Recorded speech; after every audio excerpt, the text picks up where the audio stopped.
미쳤어. 이 나라 사람들. 정말 미쳤다고요. 이탈리아 올림픽 조직위원회 매니저인 마르코의 비명 섞인 외침이 밀라노 선수촌 정문에 울려 퍼졌습니다. 때는 2026년 2월 7일 오후 5시 40분. 개막을 불과 12시간 앞둔 시점이었습니다.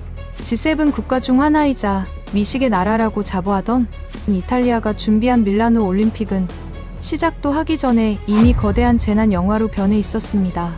영하 22도의 살인적인 추위 속에 전력 시스템은 마비되었고 선수들은 차갑게 식어버린 빵 조각을 씹으며 떨고 있었죠. 심지어 커피의 본고장이라는 자부심이 무색하게 식당의 에스프레소 기계는 전부 고장 나 있었습니다. 이때였습니다. 어둠을 뚫고 정체불명의 검은 차량 행렬이 선수촌으로 진입했습니다. 차체에는 팀 코리아라는 문구와 선명한 한국 대기업의 로고가 새겨져 있었죠. 누군가는 비웃었습니다. 일어나지도 않을 만약의 사태를 대비해 이렇게까지 하다니. 이거 너무 과잉 대응 아닙니까? 하지만 그 비웃음이 경악으로 바뀌는 데는 단 3분도 걸리지 않았습니다. 불 한 번 피우지 않고 영하의 기온 속에서 섭씨 80도의 김이 모락모락 나는 제육볶음과 뜨끈한 도가니 사태찌개를 만들어내는 한국의 기술력, 그리고 단 6초 만에 전 세계를 마비시킨 삼성의 모빌리티 시스템까지. 가장 우스워 보였던 한국의 철저한 대비가 어떻게 밀라노의 지옥을 천국으로 바꾸었는지, 그리고 자존심만 내세우던 일본 이사가 한국 시스템 앞에서 어떻게 무릎을 꿇었는지 지금 그 경이로운 전말을 공개합니다. 시작하기 전에 구독과 좋아요, 힘내자 대한민국, 댓글로 대한민국의 힘을 보태주세요. 저는 밀라노 동계올림픽의 물류 및 안전 총괄 매니저를 맡은 안드레아 루소입니다. 사건이 터지기 전까지 저는 유럽의 기술력이 세계 최고라고 굳게 믿고 있었습니다. 하지만 코르티나 담페초 베이스 캠프에서 제가 마주한 현실은 지옥 그 자체였습니다. 영하 22도. 수치상으로는 단순한 숫자일지 모르지만 습기를 머금은 알프스의 칼바람이 더해지자 그것은 생명체를 갉아먹는 칼날이 되었습니다. 가장 먼저 배신한 것은 우리가 자부하던 G7의 최첨단 시스템이었습니다. 3만 명의 선수단과 임원을 수송해야 할 셔틀버스들은 엔진 오일이 왁스처럼 굳어 도로 위에서 거대한 고철 덩어리로 변했습니다. 무전기는 영하의 기온에 배터리가 3분 만에 방전되었고 캠프 전체를 밝히던 독일제 비상 발전기조차 연료 탱크가 얼어붙으며 비명을 지르고 멈췄습니다. 이건 말도 안 돼. 이탈리아가 준비한 시스템이 고작 이 정도입니까? 프랑스 대표단 매니저가 하얗게 얼어붙은 입술로 제 멱살을 잡았습니다. 저는 아무 대답도 할 수 없었습니다. 주변을 둘러보니 상황은 더 처참했습니다. 이번 올림픽은 친환경을 내세우며 탄소 배출을 줄인다고 대대적으로 홍보했지만 그 대가는 선수들의 체온이었습니다. 선수촌 숙소의 난방 시스템은 과부하로 멈췄고 식당에서는 겨우 20여 가지의 차가운 샌드위치와 샐러드만이 배급되고 있었습니다. 미식의 나라 이탈리아라는 명성은 고장난 에스프레소 기계 옆에서 처참하게 부서졌습니다. 그때 제 옆에서 종이 지도를 펼치고 있던 일본 올림픽위원회의 구로다 겐지 이사가 쉰 목소리로 말했습니다. 루소 씨, 결국 인간은 극한의 상황에서 정신력으로 승부해야 하는 법입니다. 우리 일본 선수들은 이 추위 속에서도 얼어붙은 주먹밥을 씹으며 사무라이 정신을 되새기고 있습니다. 기술, 시스템. 그런 건 편할 때나 찾는 장난감일 뿐이죠. 그는 58세의 노련함을 과시하듯 동상에 걸려 파랗게 질린 손가락을 숨기며 허세를 부렸습니다. 하지만 그 순간 캠프의 어두운 진입로 쪽에서 강렬한 서치라이트 불빛이 쏟아지기 시작했습니다. 소음조차 거의 들리지 않는 완벽한 정숙성. 일렬로 늘어선 30여 대의 검은 차량 행렬이 눈보라를 뚫고 진입하고 있었습니다. 차량 옆면에는 TAMKUREA라는 문구와 함께 한국의 대기업 로고가 선명하게 박혀 있었죠. 그 광경을 본 구로다 이사는 코웃음을 쳤습니다. 저것 보십시오. 한국 놈들은 올림픽을 하러 온 게 아니라 전쟁이라도 하러 온 모양입니다. 저 무거운 장비들을 여기까지 끌고 오다니. 전형적인 과잉 대응의 표본이군요. 일어나지도 않을 사태를 대비해 예산을 낭비하는 꼴이라니. 정말 한심하기 짝이 없습니다. 독일의 엔지니어 한스 역시 고개를 저었습니다. 이복의 한국 친구들. 지금 저 차량들의 배터리가 얼마나 갈 것 같나? 영하 20도 아래에선 전기 시스템은 무용지물이야. 차라리 저 짐들을 버리고 몸이나 녹이는 게 빠를 걸세. 유럽과 일본의 전문가들은 한국의 등장을 비웃었습니다. 그들이 가져온 거대한 컨테이너들과 정체불명의 장비들이 이 지옥 같은 추위 속에서 짐이 될 것이라 확신했기 때문입니다. 하지만 저는 보았습니다. 차에서 내린 한국 스태프들의 움직임을 말입니다. 그들은 당황하거나 서두르지 않았습니다.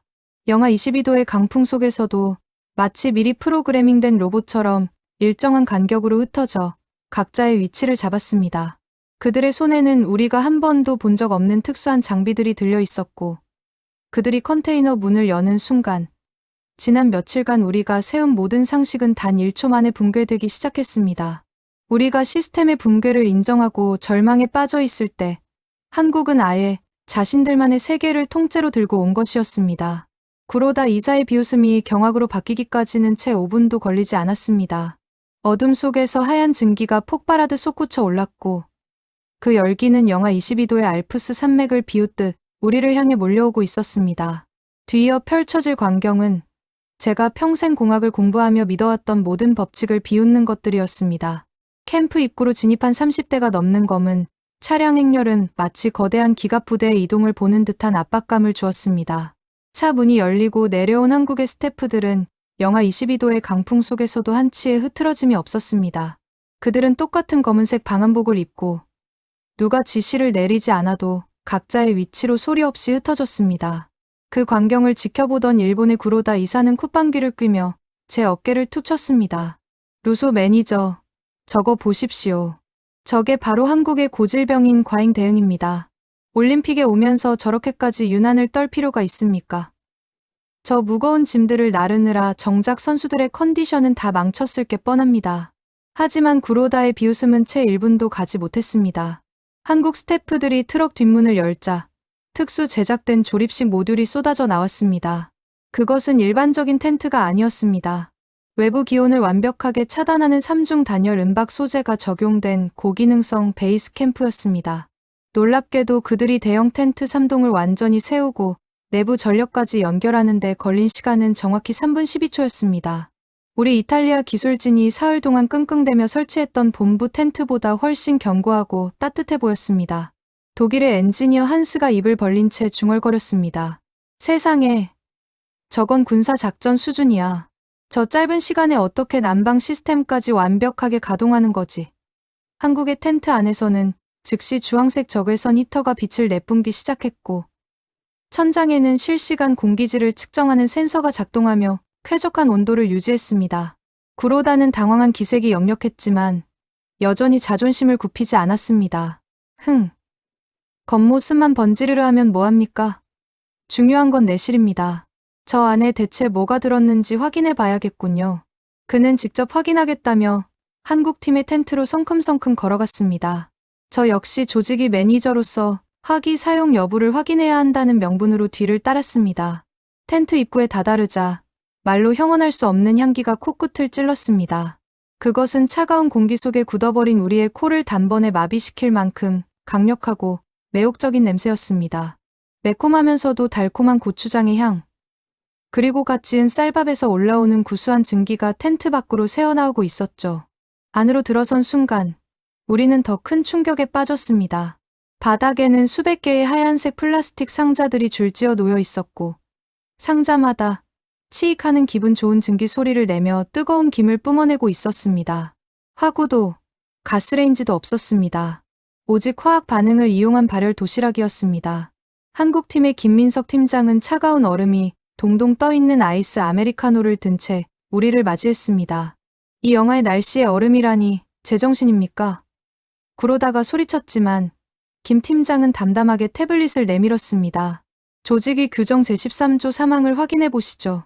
직접 연소를 통한 화기 사용은 금지되지만 생석회와 물의 화학 반응을 이용한 가열은 허용됩니다. 이 도시락은 단 15분 만에 내부 온도를 섭씨 80도까지 끌어올립니다. 영하 22도의 외부 기온에서도 선수들에게 갓 조리한 것과 같은 온도의 음식을 제공할 수 있죠. 김 팀장의 목소리는 차가웠지만 확신에 차 있었습니다. 상자의 뚜껑이 열리자 그 안에는 한국에서 공수한 최고급 소고기 700kg 중 일부로 만든 육즙 가득한 제육볶음과 따끈한 도가니 사태찌개가 김을 내뿜으며 담겨 있었습니다. 이탈리아 식당에서 배급된 형편없는 생선 요리와는 비교조차 할 수 없는 완벽한 한 끼였습니다. 구로다는 부들부들 떨며 이건 반칙이다 라고 외쳤지만 이미 주변의 다른 나라 선수들은 그 냄새에 홀린 듯 한국 텐트 주변으로 모여들고 있었습니다. 독일 엔지니어 한스는 조심스럽게 도시락 하나를 집어 들었습니다. 한 입 베어 문 그의 눈이 순식간에 커졌습니다. 세상에, 이건 마법이야. 밖은 영하 22도인데 고기가 입안에서 녹아내려요. 우리 유럽 엔지니어들은 차가운 샌드위치를 씹으며 위경련을 일으키고 있는데 한국은 이런 기술을 숨겨두고 있었단 말입니까? 한스의 극찬에 한국 선수들은 여유롭게 식사를 이어갔고 그 모습을 지켜보는 타국 선수들의 눈에는 부러움을 넘어선 경외심이 서려 있었습니다. 한국의 준비성은 여기서 끝이 아니었습니다. 식사를 마친 선수들은 텐트 한쪽에 마련된 이동식 건강관리구역으로 향했습니다. 거기엔 소형화된 초정밀 체성분 분석기와 산소 공급기가 배치되어 있었습니다. 선수들이 단 30초만 기계에 손을 올리면 현재의 피로도와 근육 상태가 분석되어 스마트폰으로 전송되었습니다. 구로다 이사는 이 모든 과정을 지켜보며 입술을 깨물었습니다. 일본 대표팀이 정신력을 외치며 텐트 밖에서 떨고 있을 때 한국은 기술로 선수들의 육체와 정신을 동시에 보호하고 있었기 때문입니다. 저는 이 모든 광경을 보며 공포에 가까운 전율을 느꼈습니다. 우리가 명품 옷을 입고 예술을 논할 때 한국은 인류가 가장 극한의 환경에서 어떻게 생존하고 승리할 수 있는지를 연구해 왔던 것입니다. 그리고 그 연구의 결과물이 지금 밀라노의 밤을 지배하고 있었습니다. 루소 매니저, 아직 놀라기엔 이릅니다. 김 팀장이 얼음컵을 흔들며 말했습니다. 진짜 충격은 이제부터 시작될 도로 폐쇄 상황에서 보게 될 테니까요. 그의 말은 곧 현실이 되었습니다. 폭설로 모든 도로가 폐쇄되었다는 방송이 캠프에 울려 퍼지자 현장은 순식간에 아수라장으로 변했습니다. 영하 22도의 혹한 속에서 노숙을 해야 한다는 소식은 선수들에게 사형 선고나 다름없었죠. 독일의 엔지니어 한스는 얼어붙은 셔틀버스 엔진을 발로 차며 절규했습니다. 이탈리아의 자랑이라던 베르디 운송 시스템이 고작 눈 몇 센티미터에 무너지다니. 이건 국가적 망신입니다. 루소 매니저. 저는 고개를 떨굴 수밖에 없었습니다. 제가 설계에 참여했던 물류 시스템은 이미 2시간 전 노면 결빙 센서가 오작동하며 완전히 마비된 상태였으니까요. 유럽이 자랑하던 시스템은 영하 20도 아래의 극한 환경에서는 그저 값비싼 고철 덩어리에 불과했습니다. 하지만 그 절망의 구렁텅이에서 다시 한번 기적 같은 엔진 소리가 들려왔습니다. 아니, 정확히는 소리가 거의 들리지 않았습니다. 눈보라를 뚫고 나타난 것은 아까 보았던 한국팀의 검은색 SUV와 승합차들이었습니다. 놀라운 점은 그 차량들이 문이 30cm 이상 쌓인 비탈길을 마치 평지를 달리듯 부드럽게 올라오고 있었다는 것입니다. 말도 안 돼. 저 차들은 체인도 안 감았는데 어떻게 저 경사로를 올라오는 거지? 한스가 눈을 비비며 외쳤습니다. 그는 엔지니어로서의 자존심도 잊은 채 차량의 하부를 살피기 시작했습니다. 그곳에는 한국이 독자적으로 개발한 지능형 사륜 구동 시스템과 특수 실리카 소재의 스노우 타이어가 장착되어 있었습니다. 한국팀의 차량들이 선수단 앞에 멈춰서자 차량 옆면에 부착된 투명 디스플레이에 K마스 스마트 셔틀 가동 중이라는 문구가 선명하게 나타났습니다. 김민석 팀장이 차에서 내려 태블릿을 탭하자 차량 상단에 장착된 6개의 라이다 센서가 360도로 회전하며 주변 지형을 스캔하기 시작했습니다. 루소 매니저님, 저희가 독자적으로 운용하는 스마트 셔틀 시스템을 개방하겠습니다. 현재 도로 제설 상태를 실시간으로 파악해 최적의 경로를 계산해 두었습니다. 지금 바로 탑승하시죠. 그의 제안은 절망에 빠진 우리에게 신의 계시와도 같았습니다. 이 광경을 지켜보던 일본의 구로다 이사가 갑자기 끼어들었습니다. 그의 얼굴은 추위와 질투로 시퍼렇게 질려 있었지만 목소리만큼은 표독스러웠습니다. 잠깐, 루소 씨, 저 차들은 승인받지 않은 차량입니다. 올림픽 공식 셔틀이 아닌 개인 차량을 이용하는 건 명백한 규정 위반이에요. 게다가 저런 전기차가 이 추위에 배터리가 버틸 리 없습니다. 가다가 멈추면 선수들의 생명이 위험해집니다. 절대 타계해서는 안 됩니다. 구로다는 자신의 일본 대표팀 선수들이 추위에 떨고 있음에도 불구하고 한국의 성공을 막기 위해 억지 논리를 펼쳤습니다. 그의 눈에는 타국의 성공이 자신의 실패보다 더 견디기 힘든 고통처럼 보였습니다. 구로다 이사는 한 발 더 나아가 자신의 스마트폰을 꺼내려 했습니다. 한국 차량의 불법 운행을 IOC 본부에 신고하겠다는 심산이었죠. 하지만 그의 아이폰은 이미 영하의 기온을 견디지 못하고 전원이 꺼져 있었습니다. 그는 당황하며 옆에 있던 비서의 폰을 빼앗으려 했지만 그마저도 무용지물이었습니다. 반면 한국 스태프들이 들고 있는 삼성 갤럭시 S25 울트라 기기들은 특수방한 설계 덕분인지 아무런 문제 없이 실시간 교통 상황을 송출하고 있었습니다. 기계조차 한국의 편을 드는 것 같은 이 상황에 구로다는 부들부들 떨었습니다. 구로다 이사님, 걱정 마십시오. 이 차량들은 영하 40도에서도 배터리 효율을 90% 이상 유지하는 차세대 전고체 배터리가 탑재되어 있습니다. 그리고 이미 15분 전 IOC 본부로부터 긴급 수송 작전권 승인을 받아두었습니다. 규정 위반이 아니라 규정을 구원하러 온 것입니다. 김민석 팀장이 정중하지만 차가운 말투로 쐐기를 박았습니다. 그는 이어 태블릿을 조작해 모든 참가국 선수들의 스마트폰으로 메시지를 발송했습니다. 팅! 소리와 함께 제 폰에도 알림이 떴습니다. K마스 셔틀 호출 완료. 23번 차량 8분 후 도착 예정. 내부 온도 24도 설정 완료. 현장은 순식간에 한국 찬양으로 바뀌었습니다. 한국 만세. 역시 삼성이야. 프랑스 선수들이 환호하며 검은 승합차에 올랐습니다. 차 문이 열리자 뿜어져 나오는 24도의 따뜻한 온기는 영하 22도의 지옥에 있던 우리에게 신의 구원과도 같았습니다.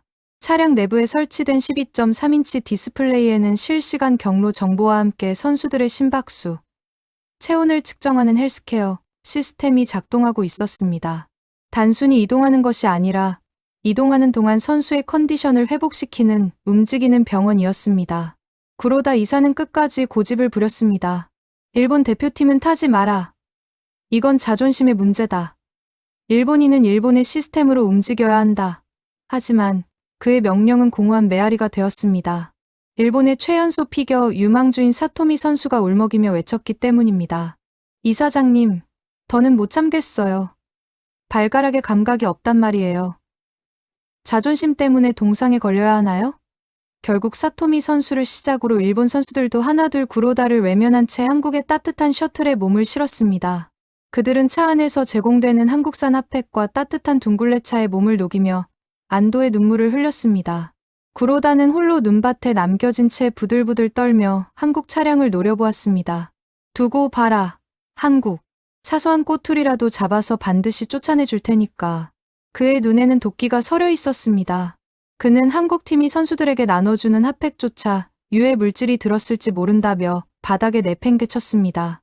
하지만 그가 버린 그 핫팩 하나가 나중에 자신의 추악한 방의 공작을 밝혀내는 결정적 증거가 될 줄은 꿈에도 몰랐을 것입니다.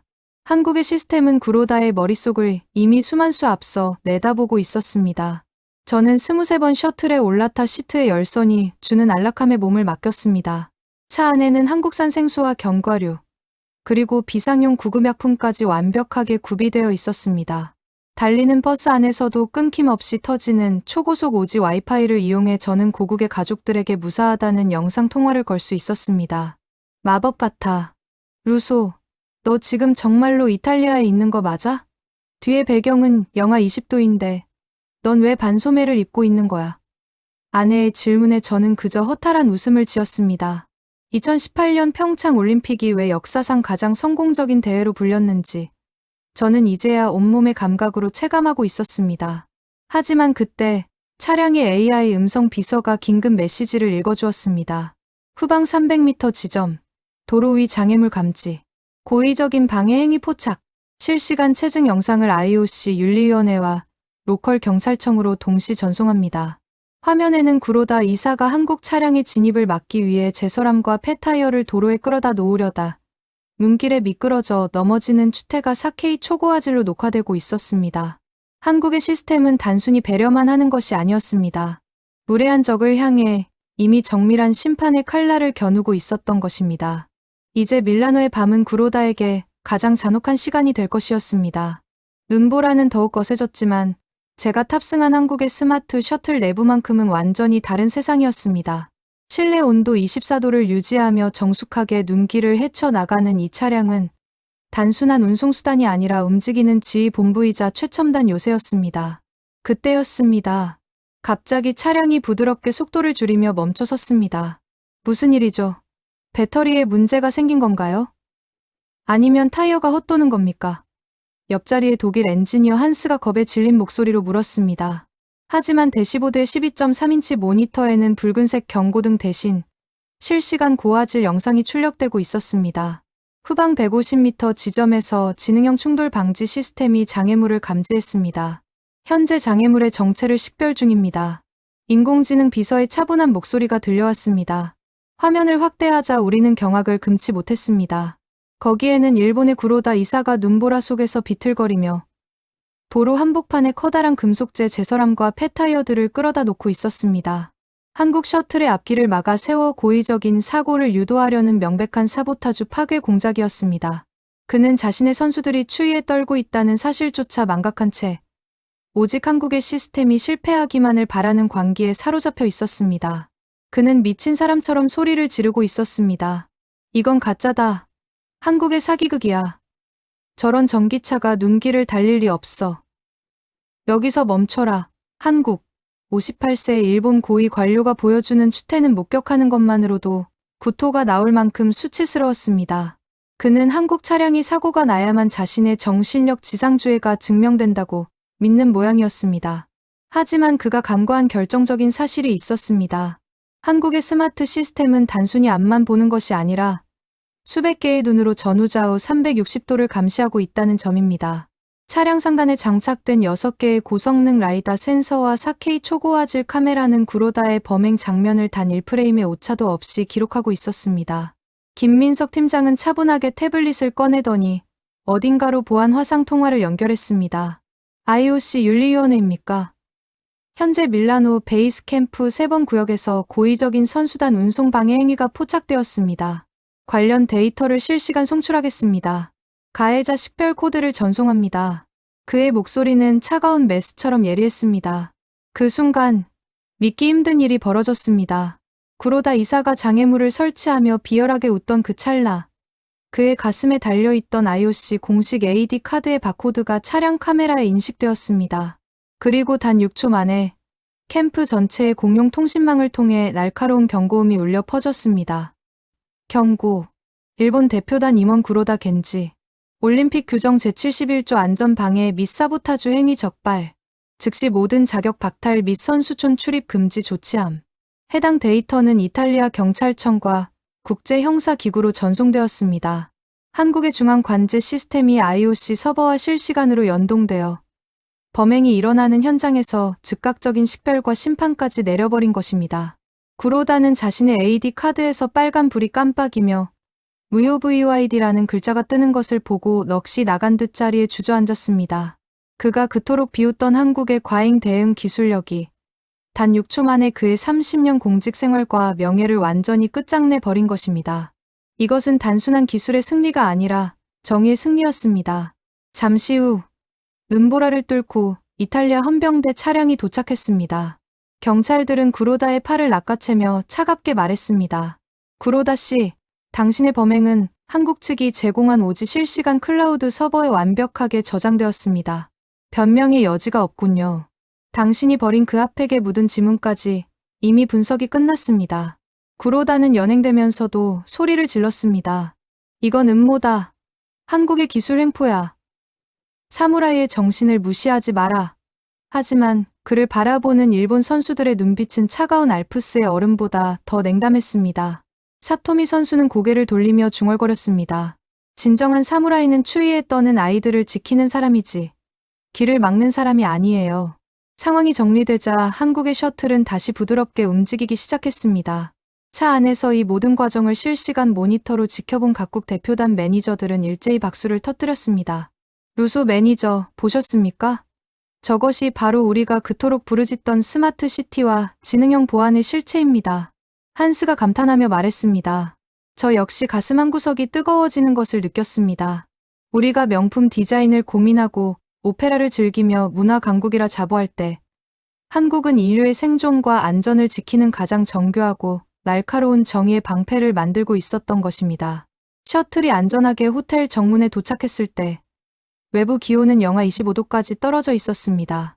하지만 한국 스태프들은 차에서 내리는 선수 한 명 한 명에게 다시 한번 80도 고온이 유지되는 K발열 도시락과 따뜻한 담요를 나눠주었습니다. 그 따뜻한 팩을 품에 안은 프랑스 선수는 눈물을 글썽이며 말했습니다. 평창 때도 그랬지만 한국인은 정말 경이로워요. 어떻게 사람의 마음을 이렇게 따뜻하게 만드는 기술을 가질 수 있죠? 이건 단순히 기계가 아니라 사랑입니다. 호텔 로비의 대형 TV에서는 밀라노 올림픽의 운영 미숙을 비판하는 뉴스가 쏟아지고 있었습니다. 시내 곳곳에서 대규모 정전 사고가 발생하고 열차 사보타주로 도시 전체가 마비되었다는 절망적인 소식들이었죠. 하지만 그 뉴스 끝에는 항상 이런 코멘트가 붙었습니다. 현재 밀라노에서 유일하게 모든 기능이 정상 작동하는 구간은 한국 팀이 직접 관제하고 보호하는 코리아 세이프티 존뿐입니다. 각국 선수단은 지금이라도 한국의 시스템에 협조를 구해야 합니다. 저는 호텔 창밖으로 멀어져 가는 한국의 검은 차량 행렬을 바라보았습니다. 그것은 단순한 이동수단이 아니라 암흑 속에 빠진 문명을 수호하는 함대였습니다. 유럽과 일본의 자존심이 눈보라 속에 처참하게 묻혀버린 그 밤, 밀라노의 진정한 주인은 더 이상 이탈리아도 그 누구도 아니었습니다. 오직 철저한 준비와 기술, 그리고 진심 어린 인류애로 무장한 대한민국뿐이었습니다. 구로다 이사의 추락은 구시대적 오만의 종말을 상징했고 한국의 부상은 새로운 시대의 표준이 탄생했음을 전 세계에 선포하고 있었습니다. 밀라노 선수촌의 밤은 잔인할 만큼 차가웠습니다. 영하 25도까지 떨어진 기온은 단순히 추운 수준을 넘어 폐부 깊숙이 칼날을 들이미는 것 같았죠. 하지만 이 지옥 같은 추위 속에서도 선수들의 운명은 어느 나라의 지원을 받느냐에 따라 극명하게 갈리고 있었습니다. 저는 이탈리아 조직이 매니저로서 각국 선수단의 상태를 점검하던 중 일본 대표팀이 머무는 구역에서 발걸음을 멈출 수밖에 없었습니다. 그곳은 흡사 폐잔병들의 수용소와 같았습니다. 일본의 구로다 이사는 여전히 그놈의 정신력을 외치고 있었습니다. 그는 덜덜 떨고 있는 일본 선수들 앞에서 꽝꽝 얼어붙은 주먹밥이 든 상자를 내밀며 호통을 쳤습니다. 이게 바로 사무라이의 길이다. 배가 고프고 몸이 얼어붙을수록 정신은 더 맑아지는 법. 한국 놈들처럼 기계와 온기에 의존하는 자들은 진정한 승자가 될 수 없다. 하지만 그의 외침은 공허했습니다. 선수들의 손은 이미 동상 직전에 보랏빛으로 변해 있었고 얼어붙은 주먹밥을 한 입 빼어 물려던 피겨 선수는 딱 하는 소리와 함께 이빨에 통증을 호소하며 주저앉았습니다. 그 주먹밥은 음식이 아니라 흉기나 다름없었죠. 반면 불과 50m 떨어진 한국 선수단의 전용 휴게 구역은 완전히 다른 행성이었습니다. 3중 단열재로 무장한 한국의 모듈형 베이스 캠프 안으로 들어서자 안경에 하얀 김이 서릴 정도로 따뜻하고 눅눅한 온기가 온몸을 감쌌습니다. 내부 온도는 정확히 24도를 유지하고 있었고 공기청정 시스템이 가동되어 밖에 매캐한 연막탄 냄새는커녕 싱그러운 숲속 향기마저 감돌았습니다. 가장 충격적인 것은 한국 선수들의 모습이었습니다. 그들은 반소매 차림으로 편안하게 소파에 앉아 스마트폰으로 고국의 가족들과 고화질 영상 통화를 즐기고 있었습니다. 식사하러 오세요. 한국 조리팀장의 목소리와 함께 식탁 위로 차려진 음식들은 제 눈을 의심케 했습니다. 그것은 단순한 도시락이 아니었습니다. 80도 이상의 온도로 갓 끓여낸 사골곰탕과 육즙이 흐르는 제육볶음, 그리고 한국에서 급송된 신선한 쌈 채소들이 식탁을 가득 채웠습니다. 한국은 이번 대회를 위해 무려 700kg의 최고급 한우와 전문 조리 인력 15명을 파견했다고 하더군요. 일본 선수들이 얼음 덩어리를 씹고 있을 때 한국 선수들은 뜨거운 국물을 마시며 땀을 흘리고 있었습니다. 이것은 공정함의 문제를 넘어 국가가 자국 선수를 대하는 품격의 차이였습니다. 독일 엔지니어 한스는 그 광경을 보며 허탈하게 웃었습니다. 루소 매니저, 우리가 배운 시스템 공학의 정점이 저기 있군요. 보십시오. 한국은 단순히 밥을 먹이는 게 아닙니다. 영하 25도의 외부 환경으로부터 선수의 신진대사를 완벽하게 보호하고 있는 거예요. 저렇게 관리받은 선수와 얼어붙은 주먹밥을 먹은 선수가 내일 빙판 위에서 마주친다면 결과는 보나 마나 아닙니까? 한스의 말은 뼈아픈 진실이었습니다. 스포츠는 과학이고 데이터인데 구로다 이사는 100년 전에 정신론에 매몰되어 제 나라 선수들의 미래를 갉아먹고 있었던 것입니다. 저는 참다 못해 구로다 이사에게 다가갔습니다. 이사님, 이건 학대입니다. 일본 선수들을 저 한국의 베이스 캠프로 보내서 체온이라도 회복하게 하십시오. 자존심보다 사람의 생명이 먼저 아닙니까? 제 말에 구로다는 눈을 부라리며 소리쳤습니다. 당신도 한국의 선동에 넘어간 건가? 저건 다 가짜요. 일시적인 안락함은 투지를 썩게 만든단 말이오. 그의 목소리는 이미 제정신이 아니었습니다. 그는 자신의 실패를 인정하기보다 남의 성공을 깎아내리는데 혈안이 되어 있었죠. 하지만 현장의 진실은 냉혹했습니다. 일본의 유망주 사토미 선수가 결국 추위를 이기지 못하고 쓰러지자 한국팀의 김민석 팀장이 말없이 다가와 자신의 방한 외투를 벗어 덮어주었습니다.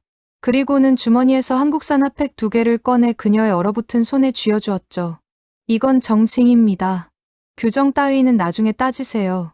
김 팀장의 묵직한 한마디에 구로다는 아무런 대꾸도 하지 못한 채 부들부들 떨기만 했습니다. 한국 선수단 구역에서 흘러나오는 고소한 밥 냄새와 선수들의 웃음소리는 어둠과 추위에 갇힌 밀라노 전체를 비웃는 것 같았습니다. 제가 본 한국의 위상은 단순히 준비를 잘한 나라가 아니었습니다. 재난 상황에서 무엇이 가장 소중한지 알고 그것을 지켜내기 위해 압도적인 기술력을 투입할 줄 아는 진정한 선진국의 모습이었습니다. 밤이 깊어갈수록 일본의 정신력은 차갑게 식어갔지만 한국의 기술력은 80도의 열기로 더욱 뜨겁게 타올랐습니다. 이제 내일이면 이 온도 차이가 어떤 결과로 이어질지 전 세계가 목격하게 될 것이었습니다. 밤 11시 45분, 밀라노 올림픽 베이스 캠프에 유일하게 남아있던 비상 전력마저 완전히 꺼졌습니다. 이탈리아 북부 철도 노선 3곳을 겨냥한 동시다발적 사보타주와 노후화된 변전소의 폭발로 도시 전체가 암흑에 잠긴 것입니다. 0.01초 차이로 승부가 갈리는 빙상 종목의 정밀 센서들은 전력이 끊기자 먹통이 되었고 전 세계로 송출되던 방송 중계 시스템은 비명을 지르며 멈췄습니다. 이건 재앙이야. 전기가 없으면 기록 측정도 중계도 할 수 없어.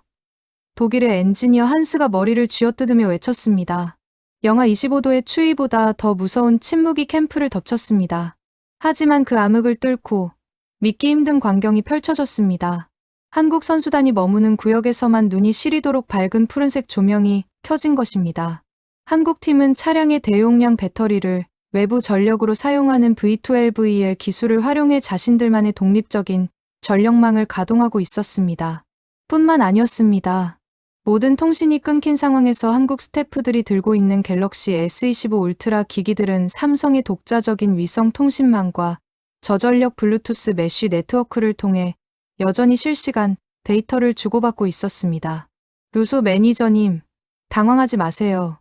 저희가 구축한 임시 관제 시스템을 개방하겠습니다. 김민석 팀장이 내민 태블릿에는 놀랍게도 현재 마비된 밀라노 시내의 교통 흐름과 기상 정보가 실시간 그래픽으로 구현되어 있었습니다. 이때 일본의 구로다 이사가 어둠 속에서 나타났습니다. 그는 자신의 스마트폰이 방전되어 꺼진 줄도 모르고 연신 화면을 두드리며 소리를 질렀습니다. 이건 반칙이다. 한국만 전기를 쓰는 건 올림픽 공정성에 어긋납니다. 루소 씨, 당장 저 한국의 전기를 압수해서 공평하게 나눠 쓰게 하세요. 그는 자신의 실패를 인정하기보다 남의 준비성을 시기하는 데 모든 에너지를 쏟고 있었습니다. 심지어 그는 어둠을 틈타 한국의 스마트 셔틀 차량 앞바퀴 쪽에 날카로운 금속 조각을 던져두는 비열한 짓까지 서슴지 않았습니다. 한국의 이동수단이 멈춰야만 자신의 정신력이 다시 주목받을 수 있다고 믿는 광기 어린 모습이었죠. 하지만 구로다가 간과한 것이 있었습니다. 한국의 스마트 셔틀은 단순한 자동차가 아니라 수십 개의 눈을 가진 인공지능 로봇이었습니다. 차량 하단에 장착된 360도 초음파 센서와 지능형 비전 카메라는 구로다의 비열한 움직임을 단 1프레임도 놓치지 않고 4K 고화질로 기록하고 있었습니다. 경고. 전방 왼쪽 타이어 인근 위험 물질 감지. 가해자 식별 중. 차량에서 흘러나오는 차가운 기계음에 구로다는 소스라치게 놀라 뒤로 낮아빠졌습니다. 김민석 팀장은 그를 비웃지도 않았습니다. 그저 차분하게 태블릿을 조작해 IOC 윤리위원회와 로컬 경찰청에 체증 영상을 전송했을 뿐입니다. 구로다 이사님, 한국의 시스템은 당신의 양심보다 훨씬 정밀합니다. 김 팀장의 한마디는 영하 25도의 칼바람보다 더 날카롭게 구로다의 심장에 꽂혔습니다. 곧이어 더 경이로운 장면이 이어졌습니다. 도로 폐쇄로 인해 고립된 타국 선수들을 후송하기 위해 한국의 스마트 셔틀 함대가 출격을 준비한 것입니다. 30여 대의 차량이 한치의 오차도 없이 일렬로 늘어섰고 운전석에는 사람이 없었습니다. 한국이 자랑하는 레벨 4 수준의 자율주행 시스템이 눈보라가 몰아치는 알프스의 험로를 정복하기 위해 가동된 것입니다. 말도 안 돼. 이 폭설의 자율주행이라고? 이건 자살행위야. 한스가 경악하며 외쳤지만 한국의 차량들은 상단에 장착된 6개의 고성능 라이다 센서를 쉴 새 없이 회전시키며 30cm 앞에 눈덩이 하나까지 정밀하게 계산해 나갔습니다. 차량 문이 열리자 내부에서는 24도의 온기가 뿜어져 나왔고 시트마다 비치된 갤럭시 Z 플립 7 올림픽 에디션은 선수들의 생체 신호를 실시간으로 체크해 의료진에게 전송하기 시작했습니다. 오 마이 갓. 이건 자동차가 아니라 우주선이에요. 미국 스노보드 선수가 환호하며 차에 올랐습니다. 차량 내부 디스플레이에는 실시간 제설 상황과 안전 경로가 출력되었고 선수들은 달리는 차 안에서 초고속 와이파이를 이용해 승리의 기쁨을 가족들과 나눴습니다.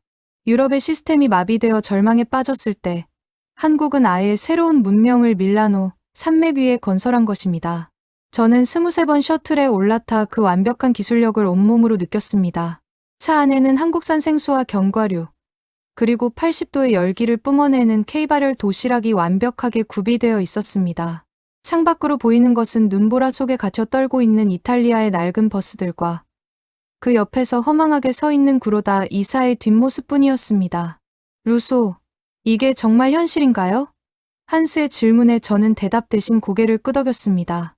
2018년 평창 올림픽이 왜 평창동화라고 불렸는지 이제야 저는 그 본질을 이해하게 되었습니다. 그것은 단순한 행사가 아니라 인류를 향한 가장 정교하고 따뜻한 기술의 헌신이었습니다. 밤이 깊어갈수록 밀라노의 어둠은 짙어졌지만 한국의 스마트 셔틀이 내뿜는 푸른색 라이트는 어두운 선로를 밝히는 유일한 구원의 빛이 되었습니다. 전 세계인들은 중계 시스템이 복구된 직후 한국의 기술력이 어떻게 선수들을 사지에서 구해냈는지를 목격하며 경탄을 금치 못했습니다. 그리고 그 중심에는 가장 비겁한 방법으로 한국을 방해하려다 자신의 무덤을 판 구로다 이사가 있었습니다. 이제 내일이면 이 모든 진실이 전 세계에 공개될 참이었습니다. 한국의 국격은 이미 알프스 산맥보다 높이 솟아오르고 있었습니다. 눈보라는 더욱 거세져 가시거리는 이제 5m도 되지 않았습니다. 하지만 제가 탑승한 한국의 스마트 셔틀 내부만큼은 완전히 다른 세상이었습니다. 실내 온도 24도를 유지하며 정숙하게 눈길을 헤쳐나가는 이 차량은 단순한 운송수단이 아니라 암흑에 빠진 밀라노를 구원하는 지동 함대이자 최첨단 요새였습니다. 그때였습니다. 갑자기 차량이 부드럽게 속도를 줄이며 멈춰 섰습니다. 무슨 일이죠? 배터리에 문제가 생긴 건가요? 아니면 타이어가 헛도는 겁니까? 옆자리의 독일 엔지니어 한스가 겁에 질린 목소리로 물었습니다. 하지만 대시보드의 12.3인치 모니터에는 붉은색 경고등 대신 실시간 고화질 영상이 출력되고 있었습니다. 후방 150m 지점에서 지능형 충돌 방지 시스템이 장애물을 감지했습니다. 현재 장애물의 정체를 식별 중입니다. 인공지능 비서의 차분한 목소리가 들려왔습니다. 화면을 확대하자 우리는 경악을 금치 못했습니다. 거기에는 일본의 구로다 이사가 눈보라 속에서 비틀거리며 도로 한복판에 커다란 금속재 제설함과 폐타이어들을 끌어다 놓고 있었습니다. 한국 셔틀의 앞길을 막아 세워 고의적인 사고를 유도하려는 명백한 사보타주 파괴 공작이었습니다. 그는 자신의 선수들이 추위에 떨고 있다는 사실조차 망각한 채 오직 한국의 시스템이 실패하기만을 바라는 광기에 사로잡혀 있었습니다. 그는 미친 사람처럼 소리를 지르고 있었습니다. 이건 가짜다. 한국의 사기극이야. 저런 전기차가 눈길을 달릴 리 없어. 여기서 멈춰라. 한국. 58세의 일본 고위 관료가 보여주는 추태는 목격하는 것만으로도 구토가 나올 만큼 수치스러웠습니다. 그는 한국 차량이 사고가 나야만 자신의 정신력 지상주의가 증명된다고 믿는 모양이었습니다. 하지만 그가 간과한 결정적인 사실이 있었습니다.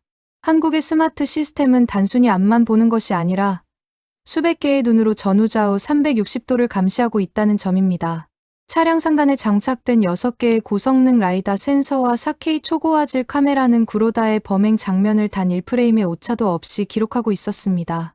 김민석 팀장은 차분하게 태블릿을 꺼내더니 어딘가로 보안 화상 통화를 연결했습니다. 국제올림픽위원회 윤리위원회입니까? 현재 밀라노 베이스 캠프 3번 구역에서 고의적인 선수단 운송 방해 행위가 포착되었습니다. 관련 데이터를 실시간 송출하겠습니다. 가해자 식별 코드를 전송합니다. 그의 목소리는 차가운 메스처럼 예리했습니다.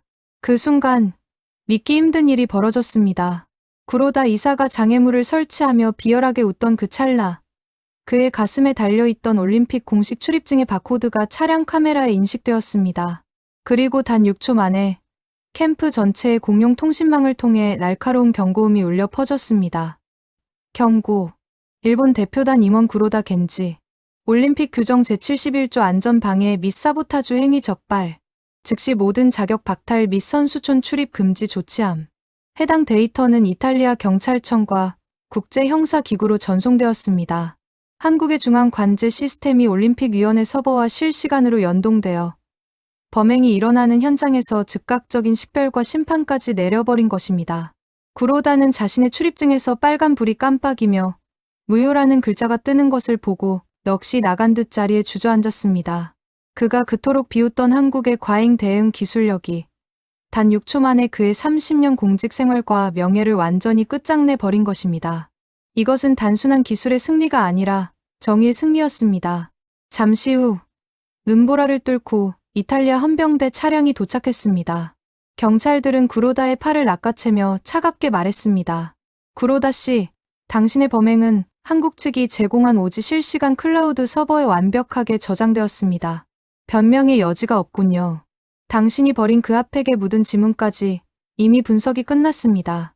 구로다는 연행되면서도 소리를 질렀습니다. 이건 음모다. 한국의 기술 횡포야. 사무라이의 정신을 무시하지 마라. 하지만 그를 바라보는 일본 선수들의 눈빛은 차가운 알프스의 얼음보다 더 냉담했습니다. 사토미 선수는 고개를 돌리며 중얼거렸습니다. 진정한 사무라이는 추위에 떠는 아이들을 지키는 사람이지 길을 막는 사람이 아니에요. 상황이 정리되자 한국의 셔틀은 다시 부드럽게 움직이기 시작했습니다. 차 안에서 이 모든 과정을 실시간 모니터로 지켜본 각국 대표단 매니저들은 일제히 박수를 터뜨렸습니다. 루소 매니저, 보셨습니까? 저것이 바로 우리가 그토록 부르짖던 스마트 시티와 지능형 보안의 실체입니다. 한스가 감탄하며 말했습니다. 저 역시 가슴 한구석이 뜨거워지는 것을 느꼈습니다. 우리가 명품 디자인을 고민하고 오페라를 즐기며 문화 강국이라 자부할 때 한국은 인류의 생존과 안전을 지키는 가장 정교하고 날카로운 정의의 방패를 만들고 있었던 것입니다. 셔틀이 안전하게 호텔 정문에 도착했을 때 외부 기온은 영하 25도까지 떨어져 있었습니다. 하지만 한국 스태프들은 차에서 내리는 선수 한 명 한 명에게 다시 한번 80도 고온이 유지되는 발열 도시락과 따뜻한 담요를 나눠주었습니다. 그 따뜻한 팩을 품에 안은 프랑스 선수는 눈물을 글썽이며 말했습니다. 평창 때도 그랬지만 한국인은 정말 경이로워요. 어떻게 사람의 마음을 이렇게 따뜻하게 만드는 기술을 가질 수 있죠? 이건 단순히 기계가 아니라 사랑입니다. 호텔 로비의 대형 TV에서는 밀라노 올림픽의 운영 미숙을 비판하는 뉴스가 쏟아지고 있었습니다. 시내 곳곳에서 대규모 정전 사고가 발생하고 열차 사보타주로 도시 전체가 마비되었다는 절망적인 소식들이었죠. 하지만 그 뉴스 끝에는 항상 이런 코멘트가 붙었습니다. 현재 밀라노에서 유일하게 모든 기능이 정상 작동하는 구간은 한국 팀이 직접 관제하고 보호하는 코리아 세이프티 존뿐입니다. 각국 선수단은 지금이라도 한국의 시스템에 협조를 구해야 합니다. 저는 호텔 창밖으로 멀어져 가는 한국의 검은 차량 행렬을 바라보았습니다. 그것은 단순한 이동수단이 아니라 암흑 속에 빠진 문명을 수호하는 함대였습니다. 유럽과 일본의 자존심이 눈보라 속에 처참하게 묻혀버린 그 밤, 밀라노의 진정한 주인은 더 이상 이탈리아도 그 누구도 아니었습니다. 오직 철저한 준비와 기술, 그리고 진심 어린 인류애로 무장한 대한민국뿐이었습니다. 호텔 로비의 시계가 새벽 2시 15분을 가리키고 있었습니다. 밖은 여전히 영하 25도의 살인적인 추위와 함께 거센 눈보라가 휘몰아치고 있었지만 호텔 안은 그 어느 때보다 뜨거운 열기로 가득 찼습니다. 안전하게 후송된 각국 선수단은 로비에 모여 한국 스태프들이 나눠준 따뜻한 둥글레차와 80도의 온기를 유지하는 발열팩을 쥐고 연신 코리아를 연호하고 있었습니다. 저는 그 광경을 보며 가슴 한구석이 찡해오는 것을 느꼈습니다. 시스템 엔지니어로서 제가 평생 추구해온 완벽한 효율이 한국인들이 보여준 진심 어린 배려 앞에서 얼마나 차가운 논리에 불과했는지를 깨달았기 때문입니다. 이때 로비 한쪽에서 작은 소란이 일어났습니다. 이탈리아 경찰에 의해 조사를 마친 일본의 구로다 이사가 초라한 모습으로 나타난 것이었습니다. 하지만 그의 곁에는 그를 보좌하던 비서도 존경의 눈빛을 보내던 일본 선수들도 없었습니다. 그는 이제 일본의 수치가 되어버린 고독한 노인에 불과했습니다. 구로다는 호텔 구석에 자리를 잡고 떨리는 손으로 자판기에서 차가운 생수 한 병을 뽑으려 했습니다. 하지만 기계는 이미 정전 여파로 고장난 상태였죠. 그는 갈증과 추위, 그리고 자존심이 무너진 고통 속에서 신음하고 있었습니다. 그때였습니다. 한국팀의 김민석 팀장이 그에게 다가갔습니다. 저는 구로다가 다시 독서를 내뱉을까봐 긴장하며 그들을 주시했습니다. 그러나 김 팀장의 손에 들린 것은 비아냥거리는 서류가 아니라 김이 모락모락 나는 한국산 보온병과 작은 도시락 상자 하나였습니다. 구로다 이사님, 비록 당신의 행위는 용납될 수 없지만 이 추위 속에 굳는 것은 올림픽 정신이 아닙니다. 따뜻한 사골곰탕입니다. 한국에서 직접 공수한 소고기로 우려낸 것이니 드시고 몸부터 녹이십시오. 김 팀장의 목소리에는 승자의 거드름이 아닌 진정한 대국의 여유와 품격이 묻어 있었습니다. 구로다는 멍한 표정으로 보온병을 받아 들었습니다. 뚜껑을 열자마자 퍼지는 고소하고 진한 육향에 그의 눈동자가 흔들리기 시작했습니다. 평생 정신력만을 강조하며 스스로를 채찍질해왔던 58세의 노정치인은 영하 25도의 혹한 속에서 자신을 구원해 준 것이 다름 아닌 자신이 그토록 비웃던 한국의 과잉 대응과 따뜻한 한 끼였다는 사실에 완전히 무너져 내렸습니다. 그는 곰탕 한 모금을 마시자마자 아이처럼 엉엉 울음을 터뜨렸습니다. 그 눈물은 패배의 눈물이자 한국이라는 나라의 깊이를 비로소 깨달은 참회의 눈물이었습니다. 내가 틀렸어. 기술은 사람을 죽이는 게 아니라 살리는 것이었어. 그의 고백은 눈보라 속으로 흩어졌습니다. 다음 날 아침, 밀라노의 태양은 떠올랐지만 이탈리아의 자존심은 회복 불가능한 타격을 입은 상태였습니다. 전 세계 주요 외신들의 헤드라인은 일제히 한국을 향해 있었습니다. 영국의 BBC는 밀라노 올림픽을 구원한 것은 이탈리아의 예술이 아니라 한국의 알고리즘이었다라고 보도했고, 미국의 CNN은 지구상에서 재난에 가장 완벽하게 대비된 나라는 대한민국뿐이라며 찬사를 보냈습니다. 특히 화제가 된 것은 이번 올림픽 개막식을 실시간으로 중계한 삼성의 갤럭시 S25 울트라 영상이었습니다. 방송 중계차가 눈길에 고립된 상황에서도 한국은 수백 대의 스마트폰을 동기화하여 초고화질 생중계를 전 세계에 송출해냈습니다. 0.01초의 오차도 허용하지 않는 한국의 독보적인 정보 기술력이 인류 화합의 순간을 기록해낸 것이죠.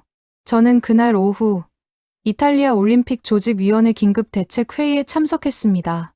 회의장의 분위기는 초상집과 같았습니다. 그때 국제올림픽위원회, 즉 IOC의 토마스 바흐 위원장이 이례적으로 발언대에 섰습니다. 신사숙녀 여러분, 우리는 이번 사태를 통해 뼈저린 교훈을 얻었습니다. 이제 올림픽 개최의 표준은 완전히 바뀌어야 합니다. 저는 이 자리에서 공식 제안합니다. 향후 모든 동계 스포츠 이벤트의 물류와 안전 시스템 총괄 컨설팅을 대한민국에 맡기기로 결정했습니다. 그의 선언이 끝나자마자 회의장은 잠시 정적이 흐르더니 이내 폭풍 같은 박수갈채가 쏟아졌습니다. 유럽의 자존심 강한 위원들조차 이제는 인정할 수밖에 없었던 것입니다. 한국이 평창에서 보여주었던 그 마법 같은 운영이 운이 아니라 세계 최고의 인프라와 진심이 만들어낸 결과물이라는 것을 말입니다. 심지어 최근 운영 문제로 난항을 겪던 2029년 사우디아라비아 동계 아시안 게임 조직위원회에서도 한국에 제발 운영 정권을 맡아달라는 긴급 요청을 보내왔다는 소식이 전해졌습니다. 이제 전 세계 스포츠계에서 한국은 단순한 참가국이 아니라 모든 대회의 성공을 보장하는 마스터 키가 된 것입니다.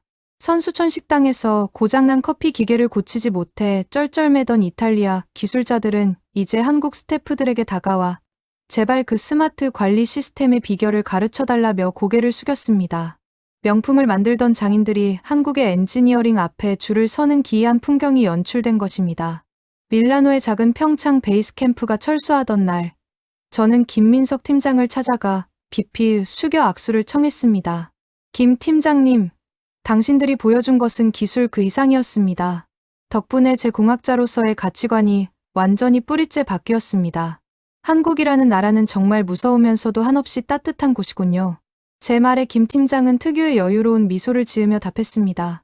우리는 그저 손님이 오면 따뜻한 밥 한 끼 대접하고 안전하게 돌아가게 하는 것을 최고의 도리로 여길 뿐입니다. 그것이 한국의 정의니까요. 그의 뒷모습 위로 태극기가 선명하게 휘날리고 있었습니다. 1988년 서울에서 전쟁의 폐허를 딛고 일어선 저력을 보여주었던 한국은 이제 2026년 밀라노에서 인류가 나아가야 할 최첨단 문명의 이정표를 제시하고 있었습니다. 유럽의 장인 정신과 일본의 사무라이 정신이 낡은 유물이 되어버린 이 시대에 기술과 인간미를 완벽하게 결합한 대한민국의 K-시스템은 전 세계가 갈망하는 유일한 표준이 되었습니다. 저는 지금 이 글을 밀라노 폴리테크니코의 새로운 시스템 공학 교재 서문에 쓰고 있습니다. 책의 제목은 한국에게 배우는 미래 기술은 어떻게 사람을 구하는가입니다. 앞으로 태어날 유럽의 모든 엔지니어는 이제 독일이나 미국의 복잡한 수식이 아닌 한국의 철저한 대비와 사람을 향한 따뜻한 마음을 가장 먼저 배우게 될 것입니다. 밀라노의 차가운 눈보라 속에서 피어난 한국의 위대한 유산은 앞으로도 전 세계 스포츠 역사에서 전설처럼 회자될 것입니다. 끝까지 이 경이로운 기록을 함께 해주신 시청자 여러분께 감사드립니다. 대한민국, 당신들이 이 시대의 진정한 주인공입니다.